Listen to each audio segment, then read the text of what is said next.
there are many philosophies on pricing. There are many ideas that you will see online, particularly on YouTube, if you've gone to look at how other people price their balloon decor. You can go snoop on your neighbors and your competitors and what they do in other markets. Since you're all Texas people, I could say you could check out Chicago and see what's going on in Chicago, right?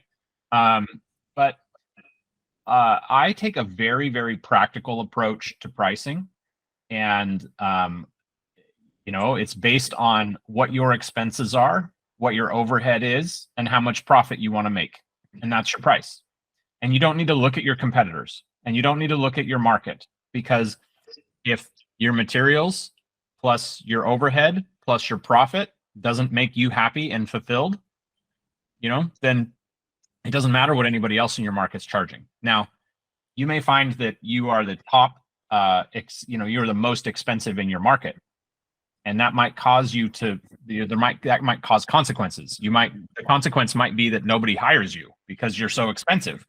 But if that's what it costs to make you happy and fulfilled in your business and pay your team and pay your suppliers and all that, then that's the reality of it. And maybe you need to be in a different business, or maybe you need to offer different products, or maybe you need to simplify your setup. Some people, for example, in 2020 and 2021, they were closing out their retail because it didn't make sense to have the lease expenses, right? Because why? Because their expenses compared to the market and all that, like they had to shift, right?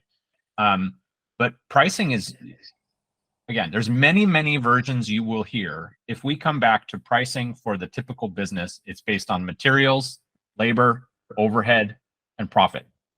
And that's how you get your price. I'll share my screen real quick. There's a very simple calculator that I'm going to put up with the article and the replay that goes with this philosophy, and it's going to seem really straightforward to you because it's very simple. And for those of you on a phone, you're probably not going to be able to see it, but I'll send this out to you afterwards. So you literally have your materials costs. So we have the products going down the left-hand side, and we have the components of the price going across the top. You've got materials, you've got labor hours, you have a rate for your labor. That gives you a total cost for your labor.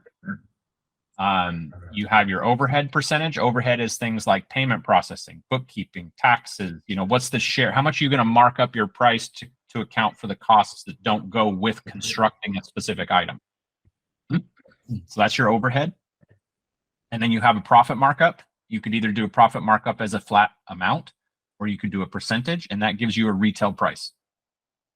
So I didn't, since I don't sell balloon decor locally, I didn't go through and work to model out what I thought Bill would be selling things for, or snoop on his website to find out, or any of that, and try to test my cost model. But we also don't have to, because you're going to adjust your materials, your labor rates, and all these things based on your business, and that's what brings you to your price. For businesses that are, an owner doing everything in there, doing all the work, how do I choose my labor rate? Well, my guidance is who would you hire and what would they cost? That's your labor rate. If you were to be paying somebody to do it, because your profit as an owner is over here in a different column. This is where you should be calculating your profit as an owner. Your labor rate is based on what you would actually pay. And then, I'm going to hire somebody for $20 an hour, Jeff. Is that the labor rate? No, definitely not. Because when you hire somebody, it costs you more than $20 an hour to have them on your team, right? You're going to have payroll expenses. You're going to have taxes in addition to their hourly rate. You're going to need to pay for, a software license for them, or a key for them, or, various other things, right? So you need to think about your labor rate as, what does it cost me as the owner to have a team member on my team per hour? That's your labor rate. You might have a large team, and you might have team members that have various different labor rates.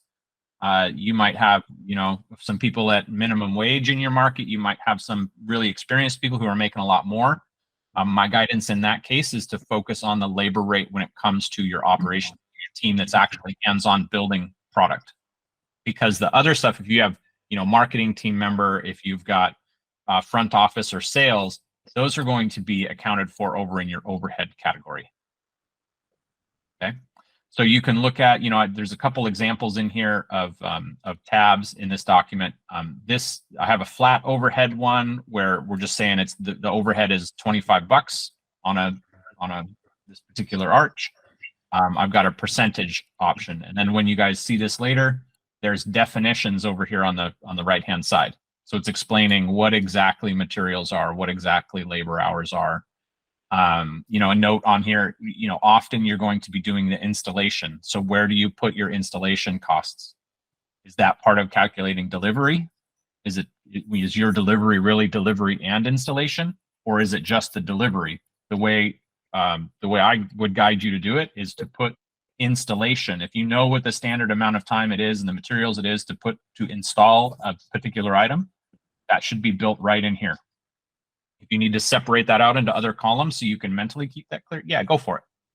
But if it's always going to take you, 10 minutes and $2 in materials to go set up an 8-foot arch, then you put that right in here and that adjusts your price. And then delivery can just be the variable part that you're dealing with on, how far away is that venue? How far away is that home that we're going to?